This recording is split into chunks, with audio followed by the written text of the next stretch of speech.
কবরে আমাদেরকে যেতেই হবে, যেখানেই থাকেন। কবরের প্রশ্ন আছে না নাই? অনেকে বলে হুজুর বিমান হামলায় মারা গিয়েছে, বিমান জ্বলে পুড়ে ছাই হয়ে গিয়েছে, তার কবর কোথায়?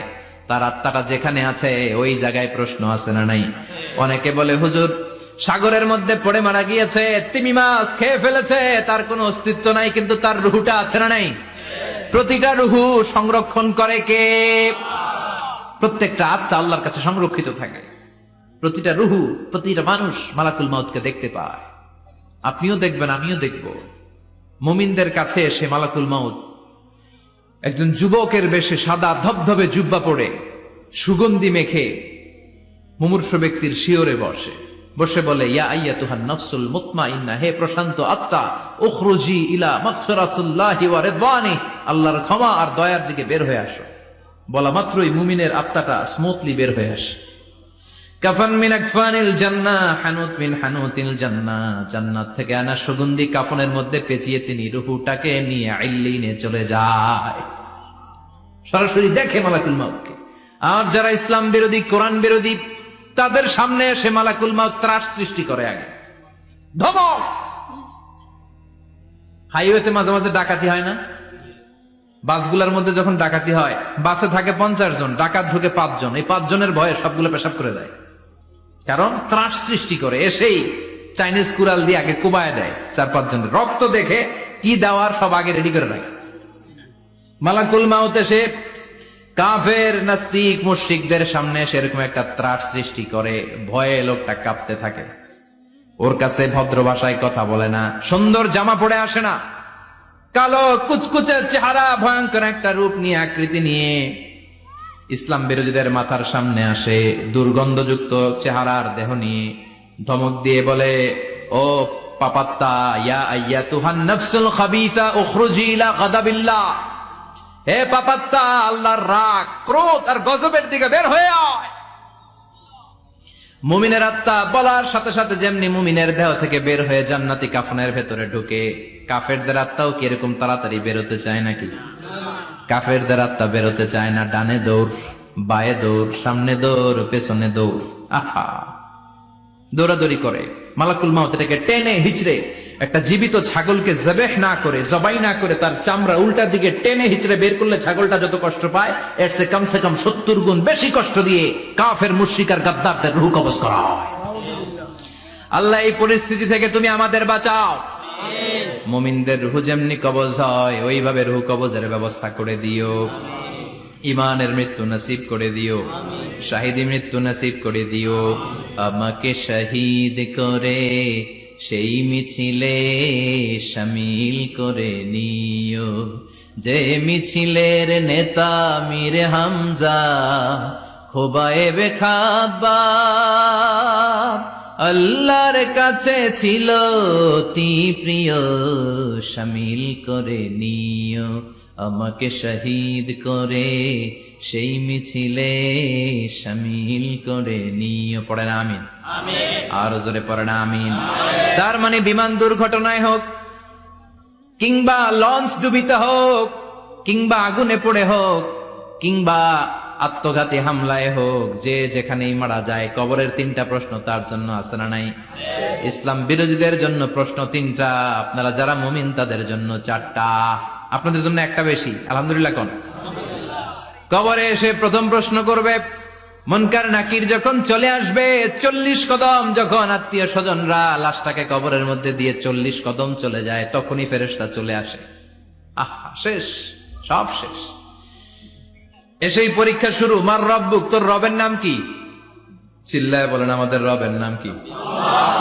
আমরা বলবো রব্বি আল্লাহ, আল্লাহ আমারে রব। তোমার দুনিয়াতে আমি যেদিকে তাকাই, অথই নিয়ামতে ডুবে আছি সবাই। পাখপাখালির গানে শুনি তাসবিহ কল রব, তাসবিহ কল রব, আল্লাহ আমারে রব। প্রথম প্রশ্ন, তোমার রব কে? আমরা বলবো আমাদের রব আল্লাহ। দ্বিতীয় প্রশ্ন, ওমা দীনু, তোমার ধর্মের নাম কি? আমরা কি বলবো? তৃতীয় প্রশ্ন, বিশ্বনবীর চেহারা দেখিয়ে বলা হবে, আতারিফু হাদার রাজুল, এই লোকটারে চিনো নাকি? আমরা বলবো চিনি, আমাদের প্রাণের নবী। ঠিক কিনা? চাঁদের চেয়ে সুন্দর তুমি নবী আমার কমলিওয়ালা, দু জাহানের বাদশাহ তুমি প্যারা নবী সাল্লে আলা, চাঁদের চেয়ে সুন্দর তুমি নবী আমার কমলিওয়ালা। ঠিক কিনা? তিনটা প্রশ্নের যথাযথ উত্তর যখন দিয়ে দিলেন, আপনার জন্য অতিরিক্ত আরেকটা প্রশ্ন করা হবে, ওয়ামা ইলমুক, তোমার নলেজ কি?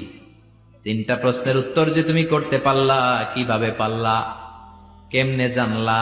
নকল করে বলছো নাকি জেনে বুঝে আসছো? নকল হয় না এখন? মনে হয় এগুলো একটু কমছে। একটা সময় ছিল অনেক নকল হইতো। পাঞ্জাবের ভিতরে নকল, পকেটে নকল, টুপির ভিতরে নকল, মৌজার ভিতরেও নকল, এমনকি মেয়েরাও নকল করে পরীক্ষার হলে আসে না নাই? স্কেলের মধ্যে লিখে নিয়ে যায়, হাতের মধ্যে লিখে নিয়ে যায়, ওড়নায় লিখে নিয়ে যায়, কাপড়ে লিখে নিয়ে যায়, আসে না নাই? ফেরেশতারা বলবে নকল করছো নাকি? কেমনে জানলা? তিনটা প্রশ্নের উত্তর তুমি কেমনে বললা? আল্লাহ তোমার রব, ইসলাম তোমার ধর্ম, এই লোকটা বিশ্বনবী, কেমনে চিনলা? আপনাকে তখন বলতে হবে আমি কোরআন থেকে শিখেছি, আমি হাদিস থেকে শিখেছি, আমি ইসলাম জেনে বুঝে মেনেছি, আমি আন্দাজে কোথাও ঘুরি নাই। চিল্লায় এখন ঠিক কিনা? আপনাকে বলতে হবে, এজন্য শিখতে হবে, প্রতিনিয়ত ইসলাম সম্পর্কে জানতে হবে, আখের গোছাতে হবে, জীবনটাকে আলোকিত করতে হবে। চিল্লায় বলেন ঠিক কিনা? চারটা প্রশ্নই যখন হয়ে গেল, ফেরেশতারা বলবে আহলান ওয়া সাহলান ওয়া মারহাবান বিক, খোশামদেদ, কংগ্রেচুলেশন, খোশামদেদ, কংগ্রেচুলেশন, সব প্রশ্নের উত্তর তুমি পেরেছো। ফায়ুফসাহু লাহু কবরুহু ৭০ যিরান, আপনার কবরটারে ৭০ হাত লম্বা করে দেয়া হবে। ওয়া ইফতাহু লাহু বাবুন ইলাল জান্নাহ, আপনার কবর থেকে জান্নাতের দিকে দরজা খুলে দেয়া হবে। ওয়া ইউলবাসু মিন লিবাসি আহলিল জান্নাহ, জান্নাতের দুইটা রেশমি কাপড়ের পোশাক এনে আপনারে পরিয়ে দেয়া হবে।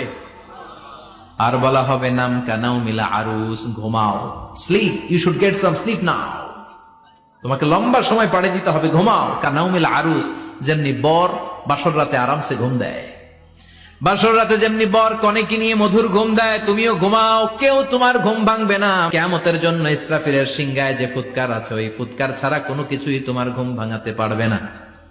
আলহামদুলিল্লাহ পড়েন। আল্লাহ আমরাও যেন চারটা প্রশ্নের উত্তর দিয়ে লম্বা একটা ঘুম দিতে পারি, পড়ে না আমিন।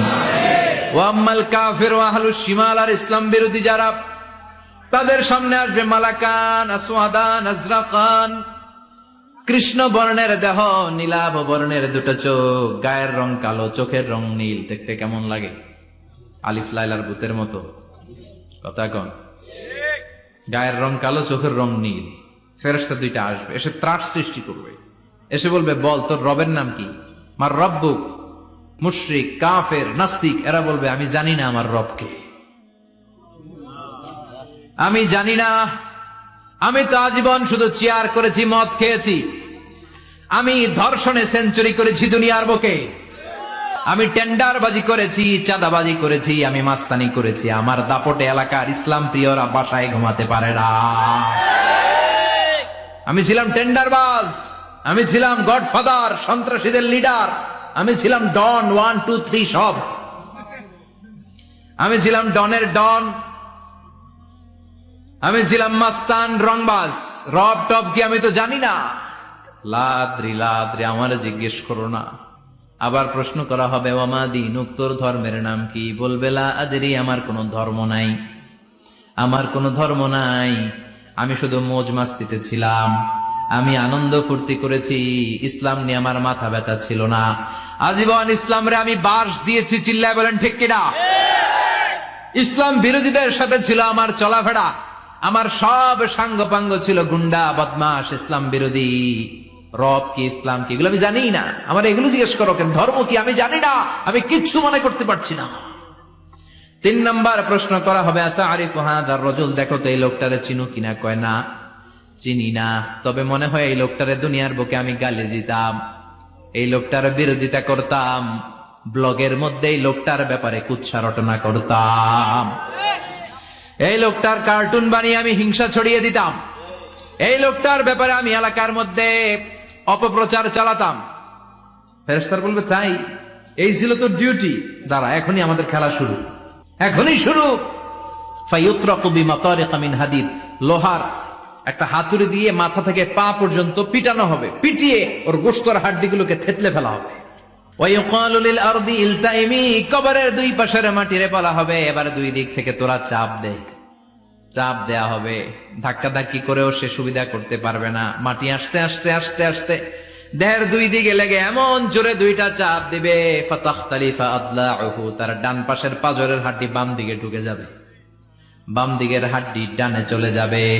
বিশ্বনবী বললেন এই হাতুড়ি দিয়ে পিটানোর শাস্তি, কবরের চাপ দেওয়ার শাস্তি চলতেই থাকবে হাত্তাল কিয়ামা, কিয়ামত পর্যন্ত। আল্লাহ এই কবরের শাস্তি থেকে আমাদের বাঁচাও। আমরা এই আযাব পেতে চাই না, আমরা যেন ঠিকভাবে কবরের 4টা প্রশ্নের উত্তর করে দিয়ে লম্বা ঘুম দিতে পারি। আল্লাহ তুমি তৌফিক দাও। এজন্য আল্লাহ বললেন, গোলাম দুনিয়া নিয়ে পাগল হয়ে থেকো না। এই দুনিয়ার জীবন আসল জীবন নয়, আসল জীবন হলো কবরের জীবন। জোরে বলেন ঠিক কিনা? এই জন্য মাঝে মাঝে কবরে যাবেন, কবরস্থানে দাঁড়িয়ে চিন্তা করবেন এই জায়গায় আমারও আসতে হবে। দিন যাবে, রাত আসবে, বৃষ্টি হবে, শীত আসবে, কেউ আমার দেখতে আসবে না। একা থাকতে হবে, একা, বড় একা, অন্ধকার, বড়ই অন্ধকার। ওই কবরের জীবনের সামান গোছানোর দরকার আছে না নাই? ওই কবরে সুখে শান্তিতে থাকতে চাইলে নামাজ পড়ার দরকার আছে না নাই? কোরআন পড়ার দরকার আছে না নাই? ছেলে মেয়েগুলোরে মানুষের মতো মানুষ করার দরকার আছে না নাই?